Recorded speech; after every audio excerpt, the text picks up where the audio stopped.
you just need an old pair of jeans in your closet for this. So let's get started. Here's my old pair of jeans. What you want to do is you want to flip your jeans over and place the legs on your shoulders. I know it's a little strange, but this is the process. I'm gonna walk back a little bit so you can see where the pants, or the jeans, I should say, fall. What happens is that the waistband of your jeans becomes the hem of your top. And what you're going to have to do is you're going to have to decide how short you want your top or how long you want your top. I want the hem of my top to fall right at my navel. I am going to adjust the legs so that it falls right at my navel. And what I will do at this point is pin where my shoulder line would be. So I'm placing one pin. Now let's get to cutting the legs of our jeans to start making our top. Fold your jeans in two. Make sure that everything is aligned properly because you are going to be cutting them. Draw the shoulder line where you placed your pin. Add 1/2 inch seam allowance and cut. Put the legs aside as these will be used to make your sleeves. Open the inseam with a seam ripper or scissors. I used my scissors since it's quicker. Now use your seam ripper to open the center back seam of your jeans. Also unstitch the waistband at the center back seam. Flip your jeans inside out and place right side over the left side of the back of your jeans and pin in place. Draw a straight line from end to end. This will be the center back of your top. Flip the front side of your jeans, which is the front of your top, over the back of your top to locate where the back opening begins. Your top will have a front and back V neckline. Sew from the waist to where the back opening begins. You now have a center back seam. Cut the excess, but leave enough fabric to hem the back neckline, but don't hem it yet. Now sew the waistband back. Your top is starting to take shape even if you may not see it yet.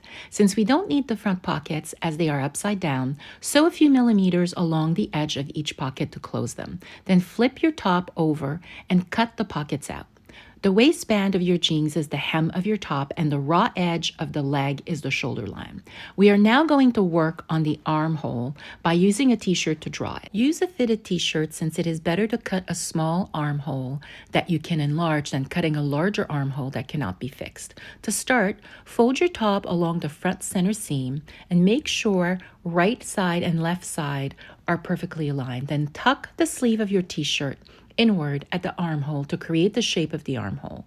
Take your t-shirt and line up the side seam of your t-shirt to the side seam of your top. For the shoulder, make sure when lining up your shoulder seam of your t-shirt to the shoulder line of your top that you leave 1/2 inch for the seam allowance. Draw the armhole and don't forget to add your 1/2 inch seam allowance at the armhole. And now you're ready to cut. Before we sew the shoulders, let's finish the front and back necklines. For the back neckline, fold fabric to create the hem, iron it to form the crease, and cut the excess fabric. Then stitch a few millimeters from the edge to create the finished hem. Unfortunately, the center front seam where the crotch was located doesn't lay flat and should. Unstitch the front center seam with your seam ripper 1 to 2 inches until it does. Now fold your fabric, iron it to create the V neckline, cut the excess fabric, and stitch close to the edge to finish the front neckline.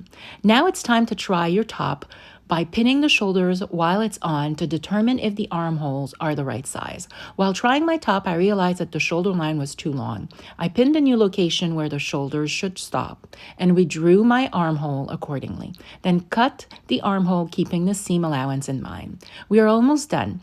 It's time to sew the shoulders together. Flip your top inside out, pin your shoulders together and sew. Now to the final step. Measure the opening of your armhole. You will use this measurement to create the opening of your sleeve. Use the legs of your jeans, which you set aside. The inseam becomes the underarm seam of your sleeve. Fold your sleeves along the inseam. It's time to create the sleeve opening. Use the measurement of your armhole. Mine was 7 inches. I will be using that measurement to draw the sleeve opening. I'm doing it freehand and so can you. Then place the left and right sleeves on top of each other. Don't forget to add your seam allowance before cutting the sleeve opening. Pin your sleeves to the body of your top and sew. And voila, you're ready to wear your one-of-a-kind denim top. If you like this DIY, hit the like button. If you're new to my channel, subscribe and please share with a friend.